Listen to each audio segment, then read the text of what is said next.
You're not alone. If you need someone to talk to today, please contact Crisis Services Canada by either calling them at 1-833-456-4566 all hours of the day. Or you can text them at 45645 at 4 p.m. to 12 a.m. Eastern Standard Time. Remember, you're not alone, and Crisis Services Canada is here to help. The FHN network is sponsored in part by Hoddle Services. If you're looking for a disc jockey, karaoke host, video jockey to videographer, our company can help. With over 20 years of experience, we would be happy to help with your special event within Ontario, Canada. You can contact us at 226-988-2895 or visit us at our website at hoddleservices.vpweb.ca. That's HODDLE Services. We look forward to hearing from you and helping with your special event.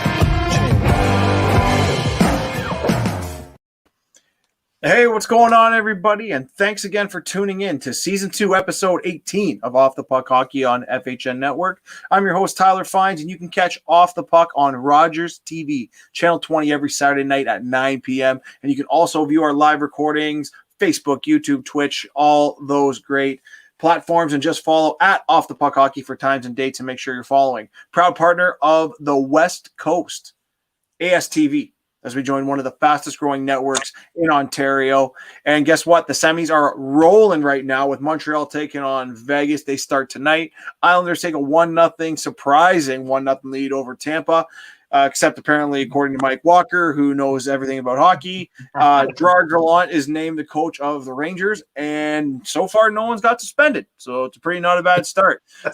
As always, I'd like to welcome the fellows. We got Mr. Styles and Mike Walker, a.k.a. Wayne and Garth, over there at the basement. What's going on, fellas? What's going on, Finesy? How are you? Good. Excited. We finally got the house sold. We're moving. I'm still doing it from the basement for now in the laundry room, but eventually we're going to have the brand new office all soundproof, and it's going to look amazing. So that's going to be in August. We come back probably for Season 3, but excited to get going there. But look at what you guys got going. We got fresh, new, off the puck swag, courtesy of Mr. Styles. Who did all the swag for you? Give him a quick shout. The print co there in Simcoe, Ontario. They're called the Custom Print Shop Co. They've so far so good. They're a beautiful shirt, awesome feel, hats fit great, awesome job on the logos and everything. We got lots more ordered. We're gonna do some contests and whatnot. Maybe give some out, and if anybody's interested, reach out and we can get you some. That's awesome. I think it'll be good for our when we do our live show that we're planning on. We're not going to announce it just yet, but we will be doing something in the month of August, whether it's in Port Dover, Port Stanley, or St. Thomas, somewhere down there. We're going to be doing something great. Listen, great guest tonight. Unbelievably award-winning author. We don't get this many intellectual people on, so we gotta make sure that we're up to par tonight. 19 hockey books. His most recent book, Voices in Blue and White, Pride and Passion, Toronto Maple Leafs 2021. Covers every era of the Toronto Maple Leafs. We're going to be talking about that. Spans a hockey encyclopedia. I'd like to welcome Mr. Kevin Shea. How are you, sir? I'm doing really well. How are you guys doing? Doing great, thanks. Good. Thanks for coming on. We appreciate it. Yeah, thanks, Kevin. Really appreciate it. Love being part of it. This is fun. Always love talking hockey, so it's great. Yeah, so are you just one of the guys was mentioning that you do a podcast on Sundays every now and then. What's that all about? There's a guy named Kerry Goulet. Well, actually, step back. So we had something called the Hockey Time Machine, which I was the host of for quite a length of time. It just didn't work into my work schedule, so I've moved over. And a guy by the name of Kerry Goulet has something called Gooch Live, and every Sunday afternoon at 4 o'clock, we talk hockey with a myriad of guests. So it's a lot of fun. And again, like I said, it's always fun to talk hockey. Doesn't matter who I'm talking to. Absolutely. That's great. No, we're really excited to have you on. And I'm assuming that you're full-time, just quickly, you work for Seneca. Is that the full-time job? No, not at all. My full-time job is with the Hockey Hall of Fame. I'm on Oh, a contract with them. So I do research and writing for them. I oversee their editorial department. So that's their magazines and newsletters.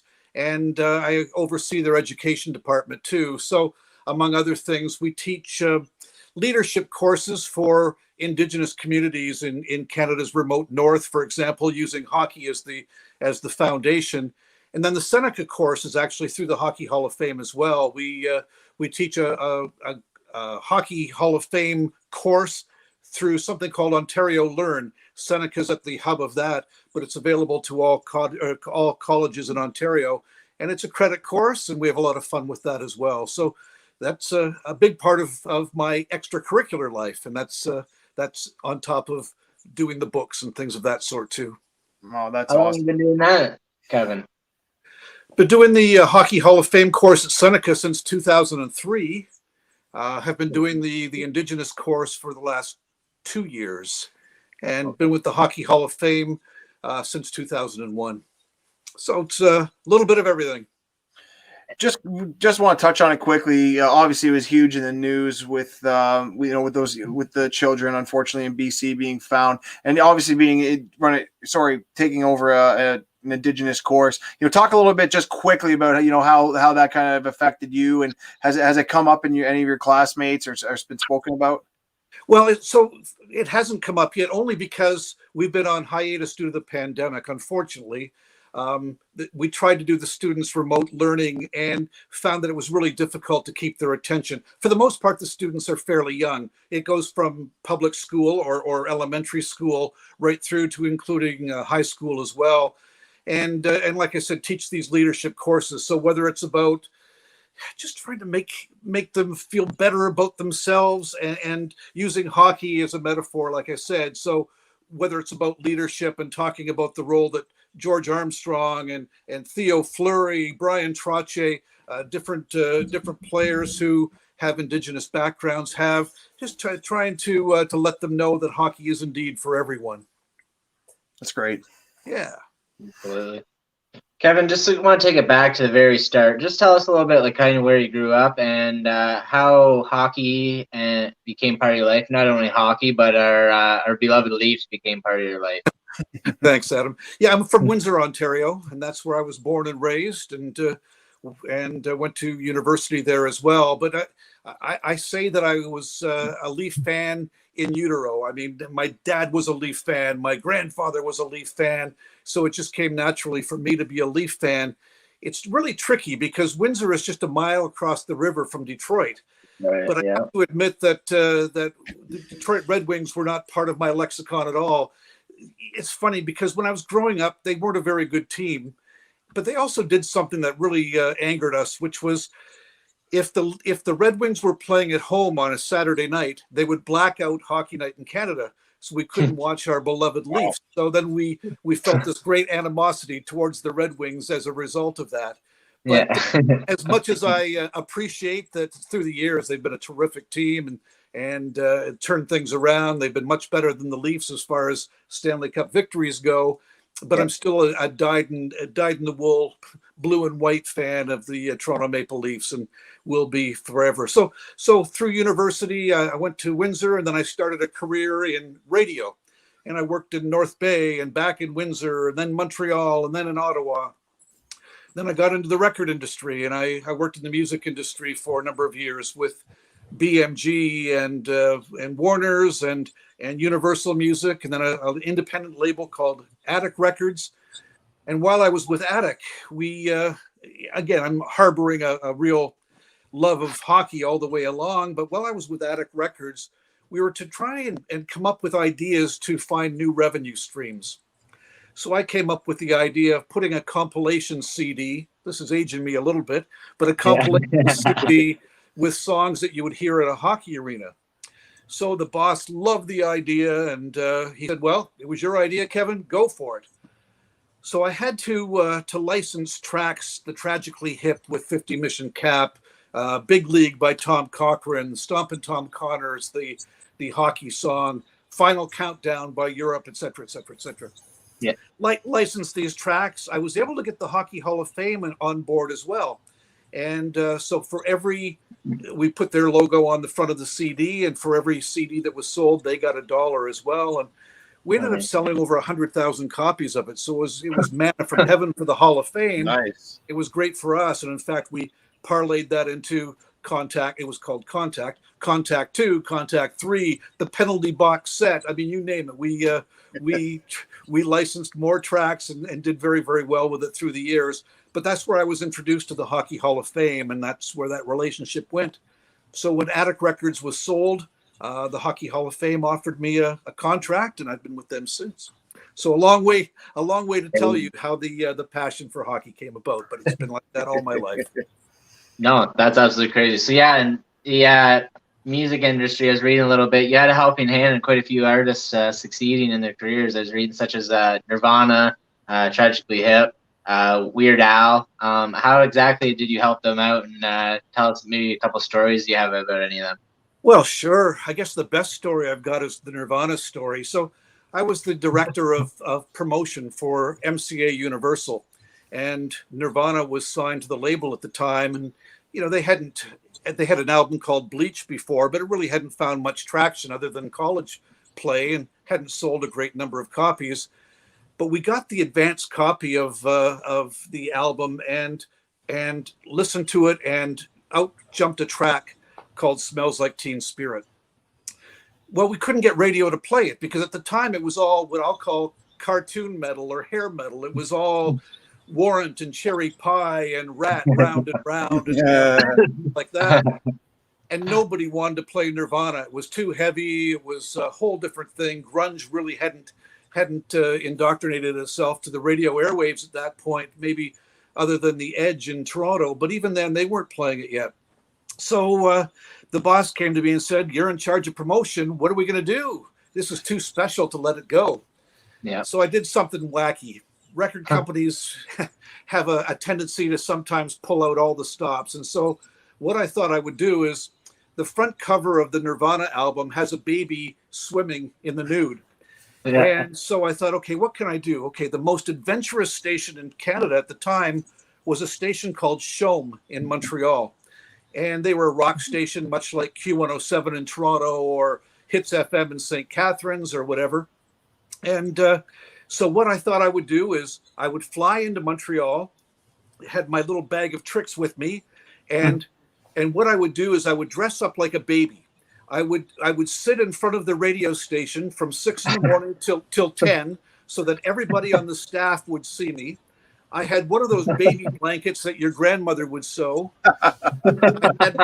I wore I got it from a masquerade shop or a costume shop. I had a large diaper with a big pin in the front, a little tiny T-shirt, a bib, a big soother, a little bonnet, some of those woolly slippers that you might have when you were a kid.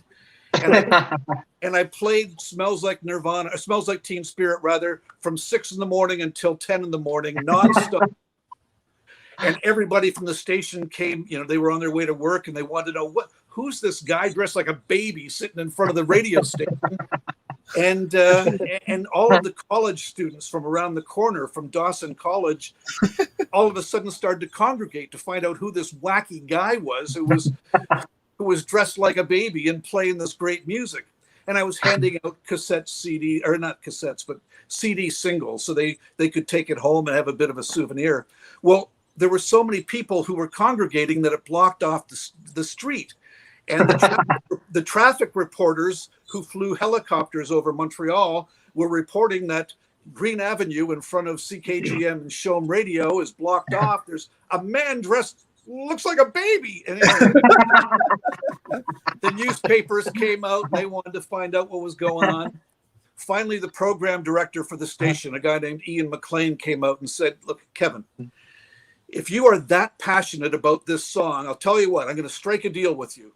We'll play it on our feature tonight called Make It or Break It. If it does really well, we'll add it to the station.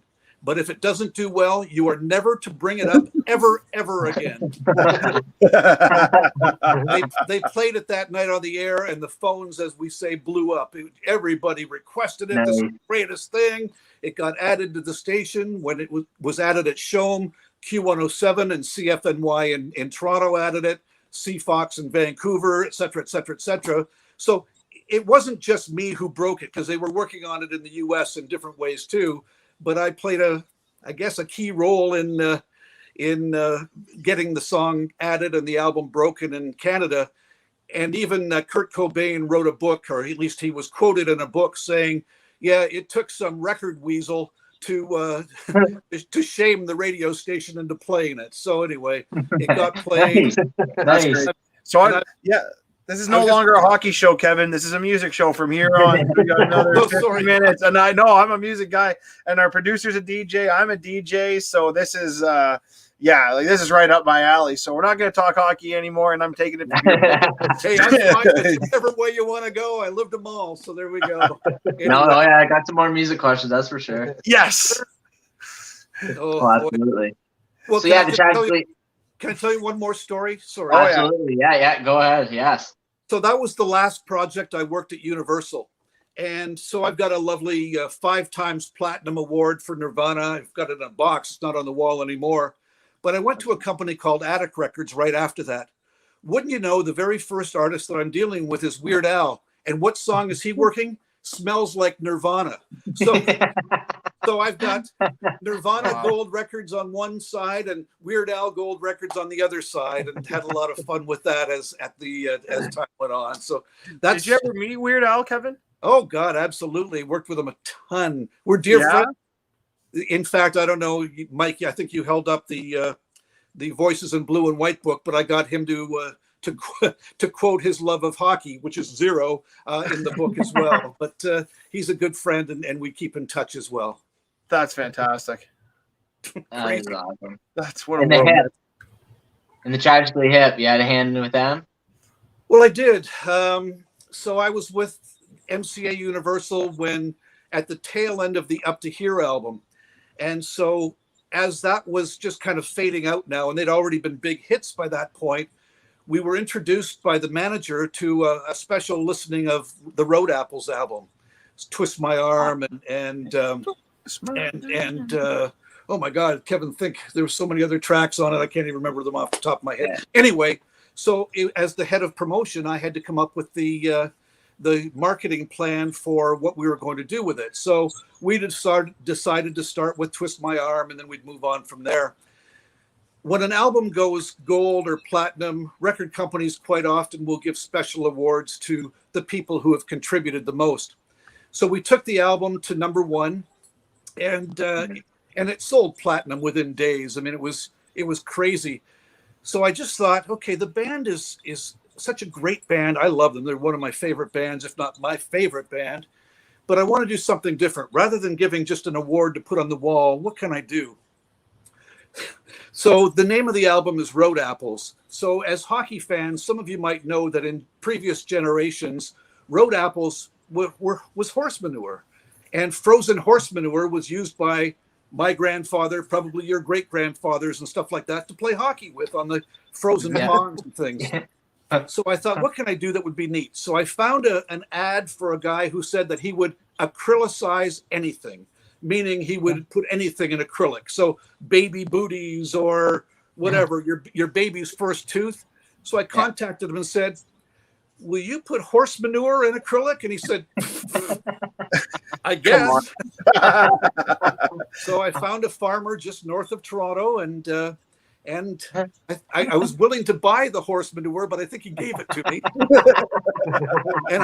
This guy's crazy. We got to just get him to him. I shipped it in dry ice by train. I didn't tell VIA1 that what I was shipping, and it went to this guy in Montreal who acrylicized these pieces of horse manure. And then, so I had these acrylic blocks of horse manure. I put them on little walnut bases, and it said, "The tragically hip road apples. Thank you for helping us get this hit." But this and hit was a little close together, so you can imagine what it said. "Thank you for helping us get this hit together." And we gave it to music directors and journalists and retail people who had really helped us with the album at the time. I wonder how many are still out there. Yeah. That's an interesting question. Someone's got to have some around. Well, I've got one myself, and I found another guy, a guy named Stuart Duncan, who was working for Sam the Record Man, and he's got one too. His is pretty bashed up, but nevertheless. So they're doing a special commemorative Road Apples release coming up in the next little bit, and I had to get a copy. I had to take photographs of Stuart Duncan's acrylicized horse manure to put within the special release that's coming up. So, you do whatever you can do to help support your artists, and that's how I helped the Tragically. But whenever we would meet them, I would love to sit with them. We never ever talked about hockey or about music. We always talked hockey. Gord Downey, a huge Boston Bruins fan, and Gord Sinclair, big Chicago Blackhawks fan. I'm a Leaf fan. The other guys were Paul Langlois, a big Montreal Canadiens fan. Johnny and Rob aren't as big hockey fans, although they both played when they were kids. But we would sit around over dinner and talk about the Bruins, the Leafs, about our own careers and that sort of stuff. So a really special relationship, and it was all fused by hockey. Absolutely. That's awesome. Before we jump right into the old stuff, what about right now? Like, how about those Habs? What a story. Oh my gosh. You know what? It's funny. I am terrible at pools, and I'm not even in one, but I'm no soothsayer by any means, but a buddy of mine, real good buddy of mine, always, thinks I'm the be all and end all when it comes to hockey predictions. So, hey, Kev, what do you think? And I didn't respond to him because I didn't have a good feeling. And I don't know against the Leafs against Montreal, I should say. Didn't have a great feeling. The Leafs hadn't looked really strong down the latter part of the season. Matthews wasn't quite as dominant as he had been. And Montreal always played Toronto pretty well. So I didn't respond to him. And damned if they didn't come and beat us. And he said, "You knew, didn't you?" Well, I didn't really know, and I sure didn't want to know. But I felt that Toronto was going to have a tough time, and sure enough, they did. But I never dreamed that they'd get past Winnipeg, especially in 4 games. No, they're up against Vegas. That's a tough one for me because I love Vegas. I love Marc-Andre Fleury, but you have to give kudos to the Canadians as well. They're a Canadian team. Are they? Am I a idealistic Canadian? Well, I guess I am too. But it's hard to cheer for the guys who beat you, our arch rivals. Having said that, full marks for what they're doing and the way they're playing. It'll be a great series. There was only one guy on the planet that called that series in 7 games to Montreal, and his name is Mike Walker. Did a lot here on the show. He called it. He says, "Yeah, he called it. Oh yeah, called it 100%." Said Montreal in 7. However, obviously everybody called him crazy, but hats off to him for making that. Everybody else was Toronto in 4, Toronto in 5, few people Toronto in 6. Oh boy, you were right, Mike. That's Walkie called it. Yeah, the only reason that I had said that was I knew Carey Price was close to returning, and he did it to my Penguins a couple years ago where he shut the door on them. So I was like, if he shows up like he does for playoffs, the Leafs have their hands full. Just coming off a concussion too. Was he going to be rusty? We didn't know. Gallagher was out. Shea. I know by name. Geez, Shea Weber was struggling a little bit too with some injuries, and yet, boy, oh boy, they came together, and they played like a team. As people have said over and over again, I'm certainly not making up this, but that Toronto had the better players, Montreal had the better team, and they sure showed it. Yeah. Like you, Kevin, a buddy of ours who's a big Habs fan, messaged him before the round started, and I said the same thing. I said I'm scared about Carey Price. I said he's a guy that can, if he comes back healthy, he can steal a game, if not the series, and he pretty much did that from Game 5 out. and well, the whole series. But yeah, and then kind of messaged him after and said, "Told you so," and then he gave me all the laughs and everything, all that we deserve. But yeah, I didn't have the best feeling either. It's tough to be a Leaf fan, especially when you're playing Montreal, because you know damn well that every meme, everybody, count the cup, Shea. You will. That's exactly it. That's exactly it. And they'll never live this one down now either. You'll never hear the end of this. Anyway, I hope they do well. Good on them. That's for sure. It'll be a great so yeah. Kevin, I just want to. We've been talking a lot of music. And it seems like you've had quite a career with it. Kind of what made you transition into being an author? I mean, you had 19 award-winning books that you've got. Kind of how did you get into that? And what made you want to continue with each book? Sure. Fluke. Being in the right place at the right time. I always was a pretty good writer going back to university and had written for newspapers, had written for magazines, but I never thought about a book. And I got two buddies. They both worked in the music industry. They both still do, actually. And they sat me down at Christmas one year. We exchanged our gifts. And they said, "This great big box is for you, Kevin. We went in together for you." And I opened it up, and it was pads of paper and pens and pencils and floppy disks, which gives you an idea of how long ago that was, and writing for dummies. And they said, "Look, every time we get together, you tell us great hockey stories. You're writing a book." And I said, "Guys, I can't write a hockey book." They said, "You're writing a hockey book." So I sent my proposal off to every publisher you could imagine. I just went to libraries and bookstores and copied down all of the addresses of every publisher who had anything to do with hockey at all. And I got rejection after rejection after rejection and people ignoring me. And then one day I got a call from a company called HB Fenn. They were a large independent publisher out of Bolton, Ontario. And the guy said, "Yeah, we really like your passion. We really like your writing. We don't want the book that you proposed, but we have one here that we think that you would be right for. Would you be willing to meet with us?" And I said, "Well, sure." Excuse me, pardon me, guys. So I met them for lunch, and we met at a pool hall. And while I was talking to them, the owner's dog went to the bathroom on the publisher's toe, but that's another story. A little bulldog that was running around through a restaurant. Not sure how cool that was. Anyway, he came in with a guy who was quite disabled, quite disfigured, I guess I should say. And I knew immediately who it was, but I didn't want to say anything. And so we sat down and we were just chatting away. And so the publisher said, "So, Kevin, have you ever heard the name Conn Smythe?" I said, "Conn Smythe, absolutely. 1927, he buys the Toronto St. Patrick's, blah, blah, blah, blah, blah." He said, "Wow, okay, great." And he says, "Have you ever heard of Stafford Smythe?" Stafford Smythe, well, he and Harold Ballard and John Bassett, blah, blah, blah, blah, blah. And so then the other guy who was sitting there quietly said, "Well, Kevin, have you ever heard of a guy named Tom Smythe?" I said, "Well, I know you're Tom Smythe. And Tommy, I know that you were the general manager of the Toronto Marlboros, and the whole intent was that the team was to trickle down to you ultimately. So it went from Conn Smythe to Stafford Smythe. It was supposed to go to you, but when your father passed away, Harold Ballard was able to take the team. You were running Doug Laurie Sports, which was the sports store within Maple Leaf Gardens, and you got pushed out." He said, "Oh my God." He turned to the publisher and said, "This is our guy."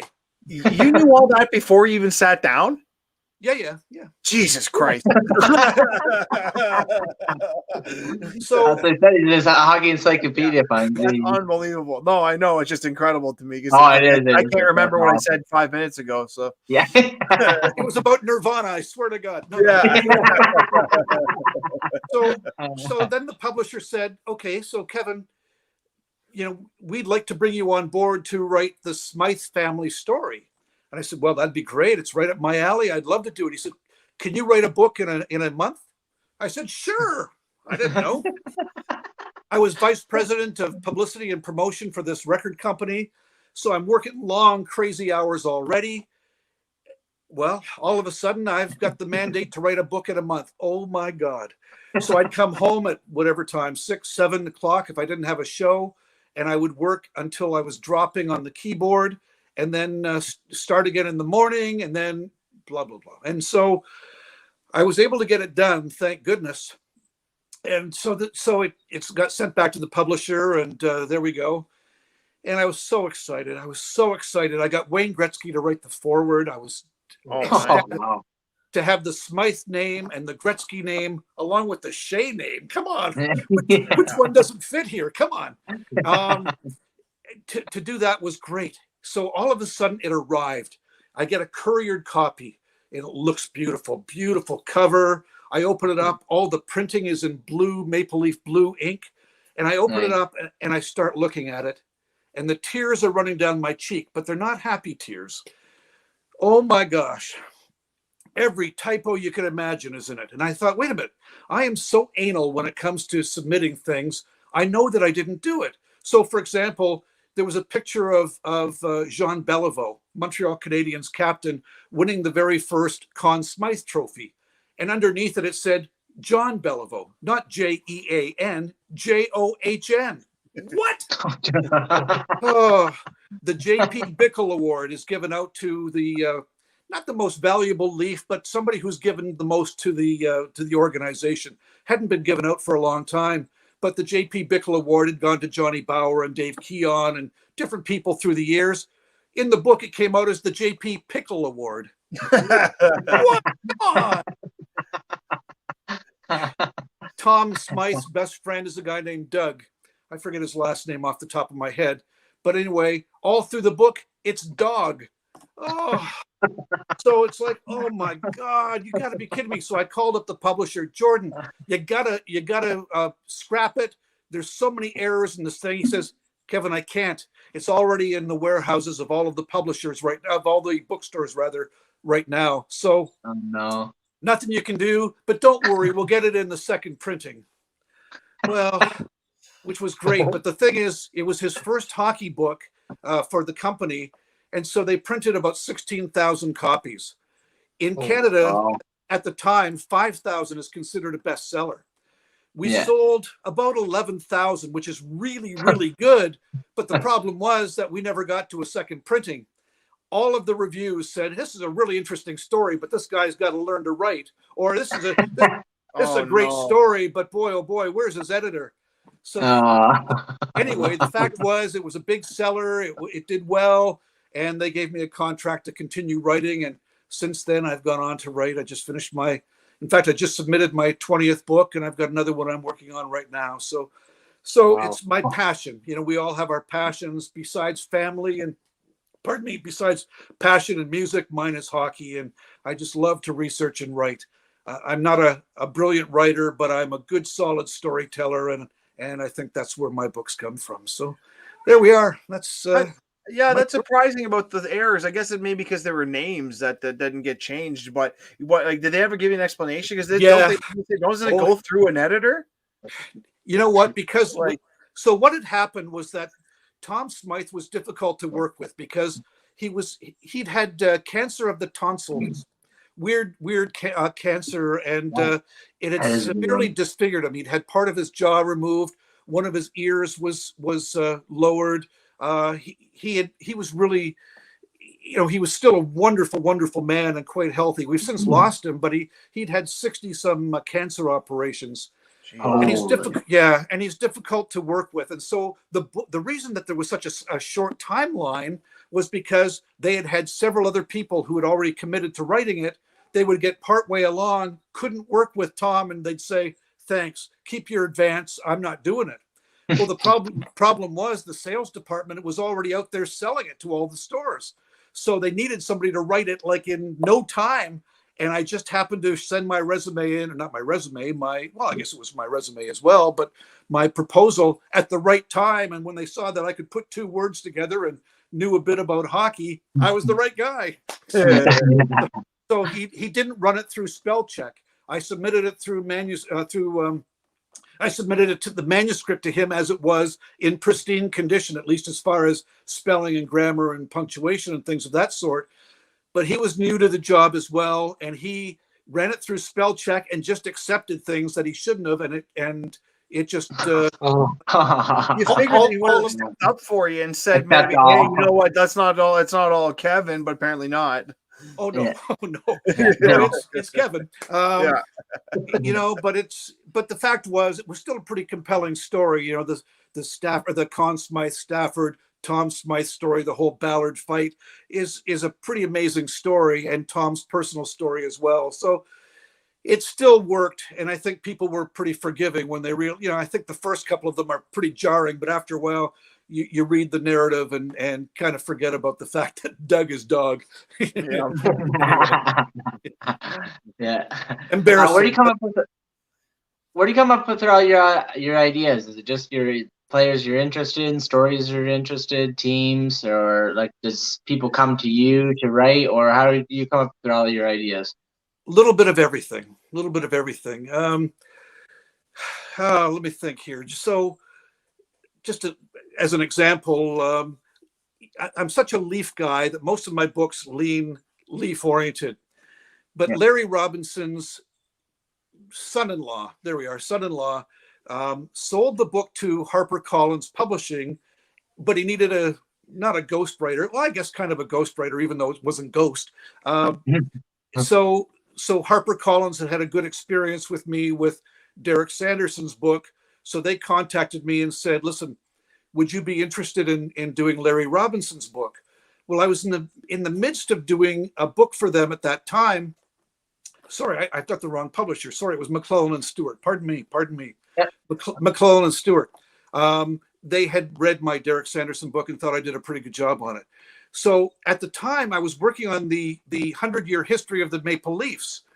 And I thought, if I turn down the Robinson book, I wonder if they will take me off the Maple Leaf book. So I didn't want to say no, but I always respected Larry Robinson very, very much as a player. I appreciated what he had done with Tiger Williams when Tiger was in the penalty box and the Canadians were able to score in overtime and knock Toronto out of the playoffs. And, there was a lot of little stories. So I did Larry Robinson's book, and it did very, very well. In fact, it was translated to French as well.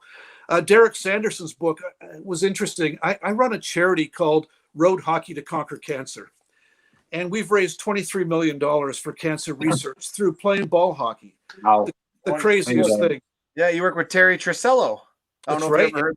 Yeah. And so Coached your daughter Acadia for 2 years and played in your tournament with Dart Guy as my goalie. There you go. So one of the ways that we raise extra money is bringing celebrities on board. And so the top fundraising teams can draft a celebrity on their team. So it's an incentive for teams to raise more money so they can get Doug Gilmour or Wendell Clark or Georges Laraque or whoever to be on their team. So through the years, we would get, the first couple of years, we got 70 celebrities at the time. We brought it down to 40 celebrities for 40 different teams. And one of the guys I brought on board with Derek Sanderson, I had met him through Bobby Orr on another occasion. And I knew that Derek was a cancer survivor, and this would be important to him to help out as well. So I asked him, and we really hit it off. I think he really liked me as a person and liked what I was doing with the charity, and liked that I had written a few books. He had read the Ron Ellis book that I had written quite a while ago, and I had treated Ron's depression with kid gloves in a most, being very careful, but still telling the story. And Derek Sanderson needed to talk about his addictions, his alcohol addictions, his drug addictions, things of that sort. So he thought I'd be the right guy for it. So he came out of the woodwork and contacted me, and I was more than happy to write that book. So it comes from many different ways. If it's an idea of mine, for the most part, it's Leaf oriented, but it can come from any different way, and we take it that way. So yeah, absolutely. I want to talk about that Derek Sanderson book. Yeah, I want to dive into that. Where you're going, Styles? Yeah, I was trying to find my page where I have a couple questions on. Yeah, if you got a question, find the fire. I'm gonna try I don't need a question. I just want to know, just even listening to the stories, and taking them in. Actually, you know what? Let me back up then, because I'm going to go this way. the process of writing the book is important to me. I really think the process is important in sitting down and getting the stories, from the guys. So, you're sitting in front of Derek Sanderson, Derek Sanderson. How do you get the information out of them? Is it what they want to tell, or do you have to dig a bit? Well, so I do a ton of research to begin with, just to make sure that I'm prepared and well-versed. And I've got pages and pages of my questions of where I want to go. And I've formulated a table of contents. I do have it written down, but it's mostly in my head where, I want to talk about childhood, in Derek's case, childhood, junior, Memorial Cup, Bruins, blah, blah, blah, and go from there. God, I've never said blah, blah, blah so much in my life. Anyway, so with Derek, he's an open book. I said, look, I need you to be absolutely transparent. He said, I'm not doing the book unless I can be fully transparent. I said, we're going to get into some very delicate areas. We're going to talk about sex, drugs, rock and roll, hockey, a little bit of everything. He said, I'm there for you. Yeah. So Derek was a really interesting case because some were done in person, some were done on the phone. And I talked to him, I wouldn't even know how many hours. I probably did 40 or 50 interviews of 2 and 3 hours each in many cases. Wow. Yeah, it was crazy. But with Derek, he's a bit of a loose cannon, and I mean that with all due respect. So I would say, okay, so today, Derek, we're going to talk about the World Hockey Association. All right, Kevin. So me and Mike Waltner with the Bruins, and I ran through a plate glass window. But I don't want to stop him because the story's too good. But it's not what I want to talk about. So, I'm recording them all, of course, transcribing it afterwards, and then having to fact check it, make sure it's true. Some of it was embellished, not that story, but some of the stories were embellished. Some were out of order. Some he had the years wrong. Some he had the players wrong, whatever it happened to be. So it was a huge, huge amount of work, but boy, oh boy, was it fun. It was so fun. It was hard too, because, we got into some dark areas. I've never had a drink. I've never used drugs. I was not the right guy to write that part of it, but I did a ton of research. I went to Alcoholics Anonymous meetings as what did they call me? I forget, but as a bystander anyway. I went to Narcotics Anonymous, the same thing, just to try and get a handle on the whole mentality behind it. And it opened up my eyes to worlds that I had no idea how dark it can be, how tough it can be. But it really helped in trying to do the writing on these things. So Derek was great.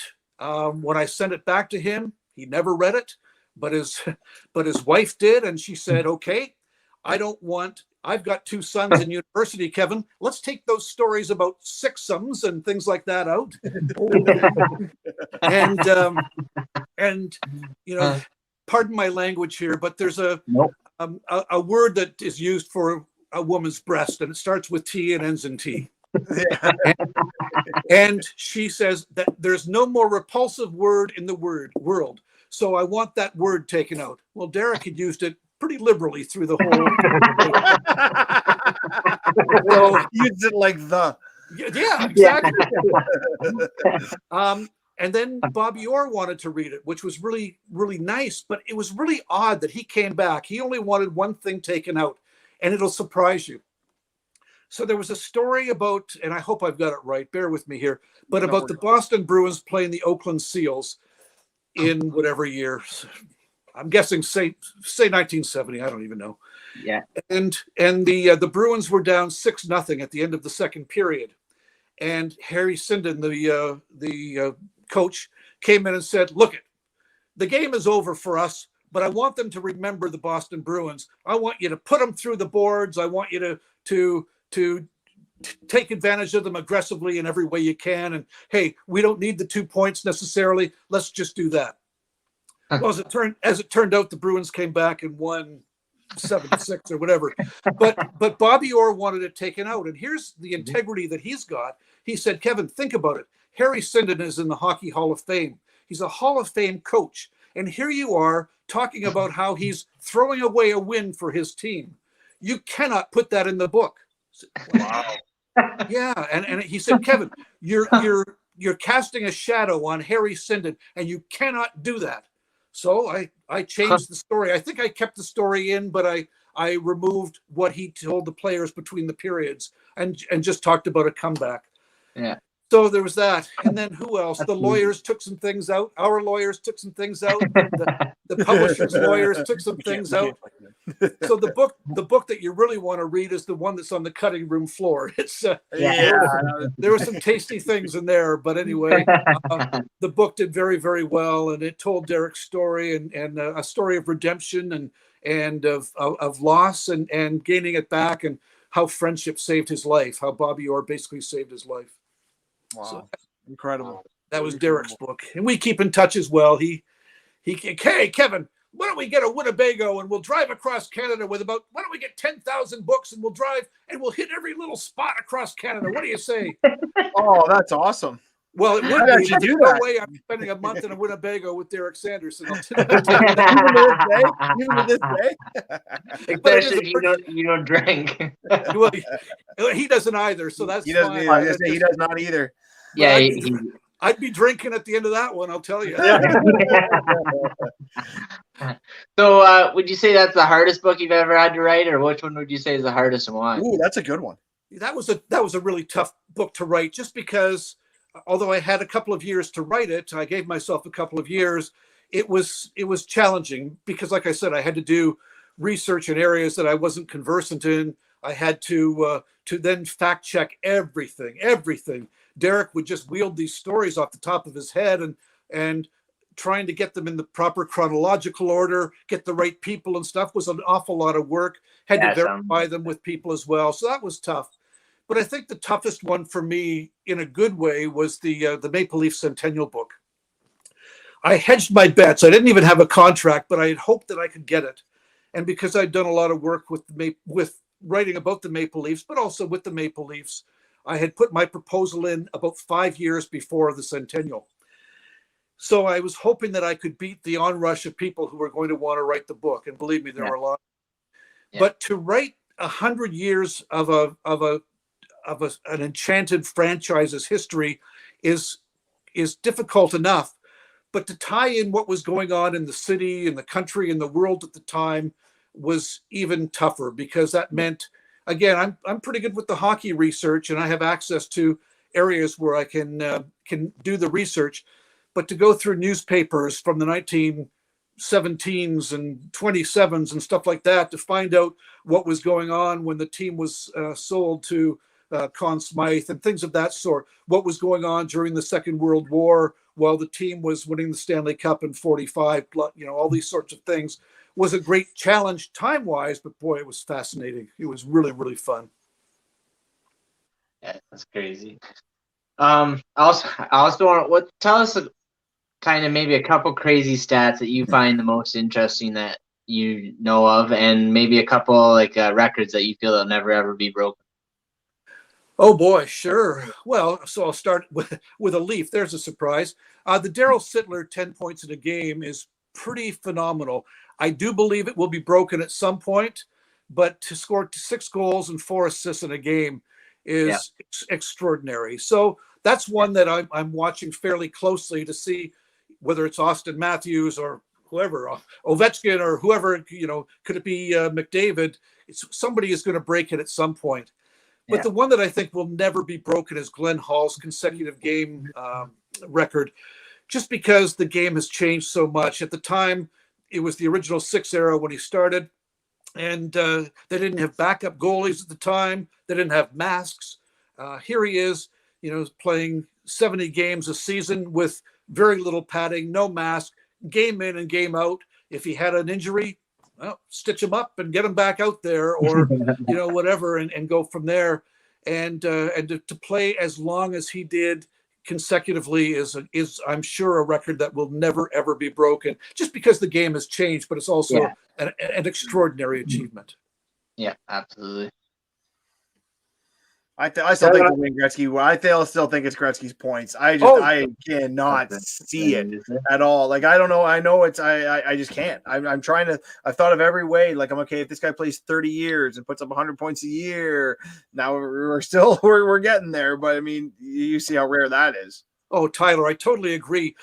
Even his single season record, just it's like astronomical goals and points. I mean, come on. I mean, True. There were some seasons where no one in the NHL got 50 goals even. You know, I mean, we have had some since then, but there have been some seasons where there have been none. But I mean, it was a bit of a different game, but still within earshot of current players and stuff too. But just to think of the way that he commanded the game at the time, and he was just a maestro out there, and to think that he just could skirt around and play the game that he did. You're right. I can't imagine that either of those, any of the records that he has, he's got so many, but single season goals, single season points, career goals will ever be eclipsed. It would take an astronomical achievement to do so, but you never say never. Agreed. Absolutely. Kevin, I just want to touch on your Leafs a little bit. Who's your favorite Leaf of all time, and how do they compare to your current favorite Leaf player? Ooh.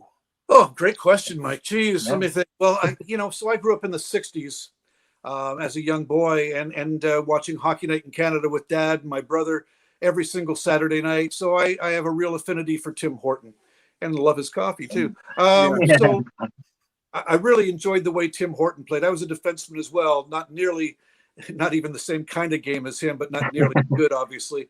But he was a rushing defenseman. I wasn't. I was strictly a defensive defenseman, but I loved Tim Horton.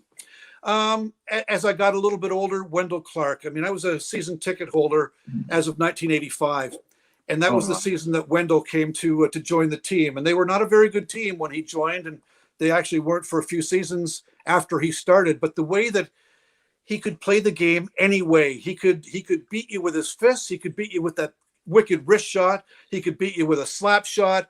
He could beat you with a great body check. He just made it really, really exciting to come to the rink, for 42 games a year or 41 games a year or whatever it was at the time. And it was really great. And I just loved the way he played and his humility, the Kelvington farmer sort of aw shucks mentality there. And yet when he was there on the ice, whether it was Probert or whoever it happened to be, he'd get that first punch in and just drive him through the boards practically. So I loved Wendell. So many great players I've enjoyed through the years, Brian Berard, whoever. I mean, Doug Gilmour was a big favorite too. Got to be somewhat friendly with him as well through the years. But today's game, I still love them. And do I have a favorite? Boy, oh boy. I guess I love Morgan Riley.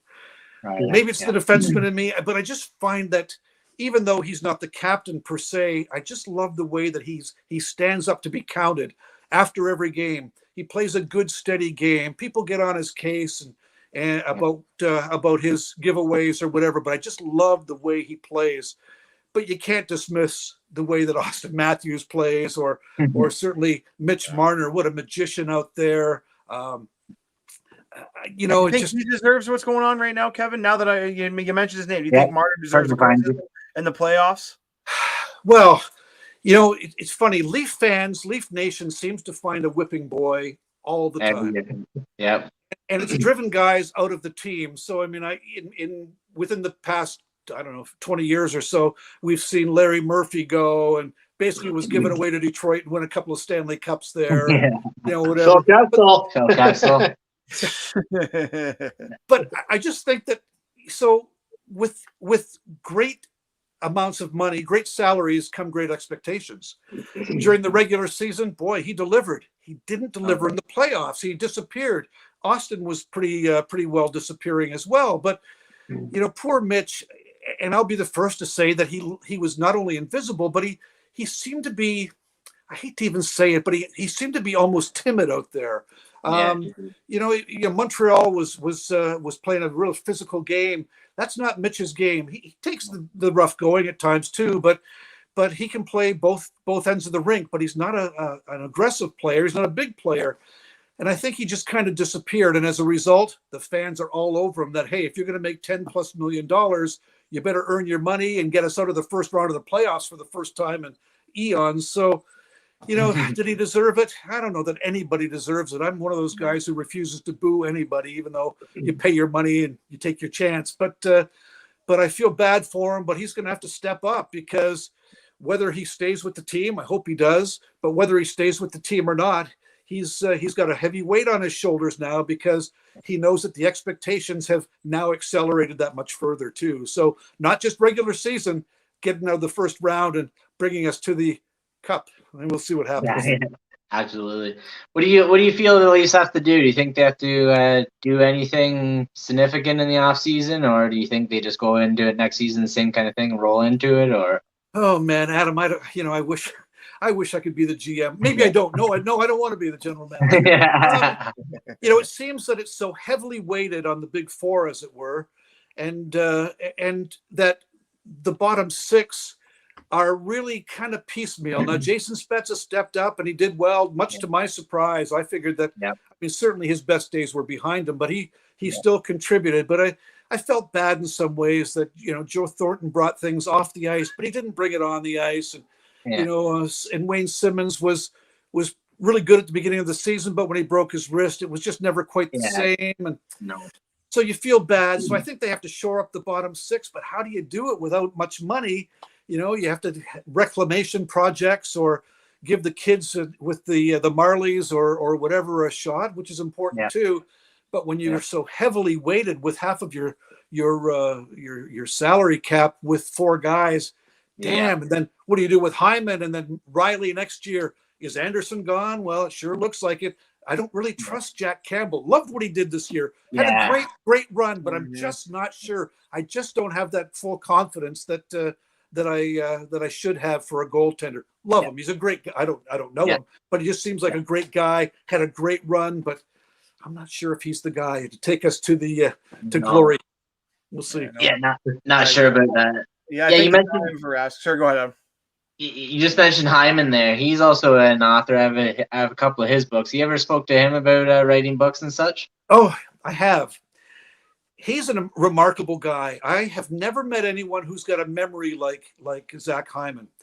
Nothing to do with books necessarily, but I sat down, I guess when I was writing the Voices in Blue and White, I sat down with him and said, I asked a bunch of questions, but do you remember your first game? Oh my God. He told me everybody who was on the ice for his first shift, everybody who was brought up for that game, what happened during that game, what happened subsequently. My head was spinning around. I couldn't believe that anybody had that command. I mean, it's your first game. Your family's in the stands. The bright lights. You're playing with the Leafs, your childhood team, and he remembered every nuance of that game. I think he even told me how many minutes he played that game. Wow, crazy. But we talked about authoring books. He writes kids' books. I've only written one, but he writes kids' books, and he's very good at it too. Zachary Hyman, check it out. And just just a quality guy. You could tell by speaking to them that certainly he knows his worth, but he also knows that he's. I wouldn't say he's the spoon that stirs the drink or the straw that stirs the drink, but I think he realizes that his job is to go out there and make space for the big boys. And he goes out there every shift and he does it. And it was really, really nice to hear him talk with such passion about the game, about that specific game, but about the game in general and about writing as well. Just a quality guy. Really enjoyed chatting with him. Well, I guarantee that Adam's bought in probably all of your Toronto Maple Leafs books while we've been sitting here online. That's probably what he's been doing in the background while we've been listening. And Kevin, listen, I can't tell you what a great interview this was, and for you to come in on our show. I mean, I need another 3 hours. Like, I really do need another 3 hours with you. We haven't even scraped the surface. The music was great, and like I said, if I was sitting here thinking, if I die and come back, I would like your life. Because I really enjoy it. I swear. It's everything I love. Music, hockey. I've been dying to find a way to get into the music industry. I swear to God, in this summer, I was emailing companies about internships. I'm 5 years old. Right now, I'm like, I work for the Ontario government. I'm like, I'm going to do this and check it out. It's being in the right place at the right time. You get your resume. Just get something on your resume. You talked about being disc jockeying and stuff like that with the opening. Get your foot in the door. let them know that that you'll work for cheap or for free for a month or whatever, just to prove yourself or whatever. It's a tough business, and it's changed a lot since I was in it. The company I was with went bankrupt in 2000 rather. And so I had my own little company for a while, and then I went on and did worked for the Princess Margaret Cancer Foundation for a number of years, and while I was working in hockey too. So it's you create your own chances just like in hockey, and so persistence and passion and those things will carry you a long way. But I mean, you guys were very flattering to me today, and I've enjoyed it too. And if you ever feel so inclined, I'd love to join you again if you're ever into it. Absolutely. Absolutely. We're taking a bit of a hiatus. And like I said, the next time you see me, Kevin, I'm going to have my new office in the back. I'm not going to be in the laundry room. So it's going to be fantastic. But you should have mine done too by then, fine. Yeah, that's right. Everybody's getting renos except for Walker. He already got his done. Got a house. House is 12 kids. Yeah. I heard the buzzer. I think the dryer's done, so we're good. Listen, thanks again to Kevin Shea for joining Off the Puck. Please visit kevinsheahockey.com. Make sure you order newest release, Voices in Blue and White. It's going to be a doozy, and like I said, Adam's probably ordered 10 copies. You can catch Off the Puck every Saturday night at 9 p.m. on Rogers TV Channel 20. Follow us on Facebook, Twitter, Instagram, and YouTube at Off the Puck Hockey. I'm your host, Tyler Fines. With me, as always, are the boys, Mr. Adam Stiles and Mike Walker, our producer, Matt Huddle, behind the scenes making the magic happen, and Marty Zylstra for providing our theme music. And shouts to Marty Zylstra for getting his song on CBC's Hockey Night in Canada again. This is Off the Puck Hockey. Let's go.